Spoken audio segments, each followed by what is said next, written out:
moradores do Foro de São Paulo, eles estão cobrando uma taxa de $50. Isso mesmo, em dólares, para cada participante e $250 de partidos para o evento que vai acontecer no final desse mês aqui no Brasil. O grupo que diz combater o imperialismo estadunidense vai reunir partidos que defendem ditaduras como o Partido Comunista de Cuba, Partido Socialista Unido da Venezuela e a Frente Sandinista de Libertação Nacional, coisa bonita, do Daniel Ortega, lá da Nicarágua. Além de celebrar a vitória de Lula no Brasil, o grupo deve discutir a necessidade de lutar contra, aspas, os efeitos do neoliberalismo na região. E a dolarização da economia também, né? Não, pois é. Isso também. E aí?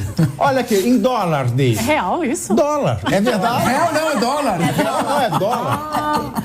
Então, eu vou pegar... Não é ninguém, nem Yuan, nem rúbia. É dólar. Que barbaridade. Thiago, pegando carona nisso que tu tá falando, e aí, já que tem que falar sobre isso, achei que era uma piada, alguma brincadeira, mas a gente tem, nos estudos de ciência política, a gente entende que o brasileiro não é que ele seja ignorante, ele tem uma baixa sofisticação política, baixo entendimento do que é a política. E aí, também pegando carona no... Aprende a falar com educação. Viu só? Deixa de ser um brucutu. Imagina o que ele não ensina pro Filipinho. E aí, pegando carona também no que a Elaine falou, assim, a gente, claro, né, a gente trabalha com política, vive de política, a gente tem a impressão que as pessoas, elas estão mais interessadas. Mas só se a gente for olhar para o resultado das eleições do ano passado, 32 milhões de pessoas não votaram. E a Agência Senado publicou uma pesquisa em 2019 dizendo que 81% dos brasileiros até 18 anos não se interessam por política, porque eles entendem que política é uma coisa suja, feita por um centro de poder que está em Brasília. Então, ela não é uma coisa pensada para a população em si. Quando a gente não tem essas bases da política já na educação primária, eu sempre defendo isso, acho que foi um ponto que a Simone Tebet bateu na campanha dela, que é a primeira infância. Enquanto a gente não tiver esses pilares da educação política na primeira infância, a gente vai seguir, e aí para concluir, a gente vai seguir construindo uma sociedade que precisa, sim, de salvadores da pátria. A gente tem esse histórico, e aí, se a gente for olhar para a própria história brasileira, isso desde República Velha, a gente tem essas confusões entre o que é público e o que é privado.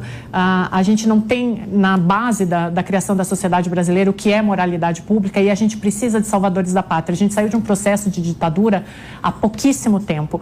E desde a abertura democrática, que tem 35 anos, nós tivemos 2 rupturas democráticas que foram muito fortes, 2 impeachments. Isso quebra o desenvolvimento da democracia. Então, sim, na próxima eleição, o que vai acontecer, e aí olhando um pouquinho para o histórico brasileiro, é que a gente vai precisar de salvadores da pátria, não vai vir uma terceira via, como todo mundo prega, e todo período eleitoral vem essa discussão de uma terceira via moderada. Isso não existe no Brasil, não vai existir, porque a gente precisa de alguém que venha e nos salve. E como a política está andando, justamente porque o Capês estava apontando aqui, esse governo ele só pode se salvar se a economia melhorar, e não deve melhorar pelos princípios que a gente viu no Lula 1 e Lula 2, em 2026 a gente vai ver de novo um salvador da pátria, seja ele Lula, Bolsonaro ou qualquer outra pessoa, porque a gente não tem essa sofisticação política. Salvador da pátria é pensamento ditatorial, né, Elaine? Sim. Quem pensa num salvador, pensa num ditador. Porque quem pensa em democracia, pensa nas próprias responsabilidades. Sim. Agora, enquanto a gente não ensinar a nossa população a fazer conta, vai ser sempre assim. Sim, exatamente. E quem é que em sã consciência não vê uma notícia dessa e fala: o Lula, ele é um fascista? Fala mal do dólar e o Foro de São Paulo cobra em dólar. E quem vem comemorar a vitória dele? Cuba, Nicarágua e Venezuela. Sim. O que a Deise falou aqui me assustou, viu, Deise? Você pintou o apocalipse no Brasil, né? E eu não tinha... Bom, se esse Foro de São Paulo não for apocalipse, eu não sei o que é. Quer dizer que a gente vai, de fato, viver com essa impressão de que precisa de alguém, um salvador da pátria, e que isso provavelmente vai se refletir na próxima eleição. Provável. E aí, então, volto a dizer que me preocupa aquilo que eu tinha dito aqui, né? Me preocupa a gente ter uma próxima eleição aí, Michele e Janja, né? As pessoas acham meio absurdo, acho que não, acho que a gente pode pensar que isso pode acontecer. E só para Capês, para você pegar a palavra, é muito fácil, né? Que é o que a gente sempre fala do socialismo.